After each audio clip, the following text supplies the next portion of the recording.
Awas, air semakin membesar di Lubuk Tano sana. Wah, itu update terbaru di Lubuk Tano. Hari hujan lebat di daerah Malala. Ya, kita informasikan pada hari ini di Jembatan Lubuk Tano.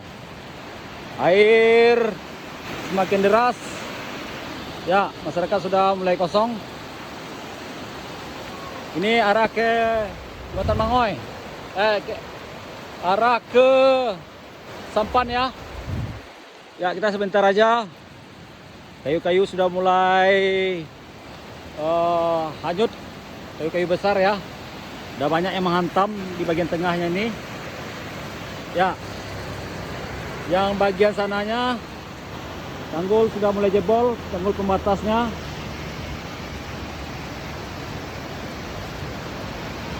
Itu informasi yang dapat kita sampaikan dulu.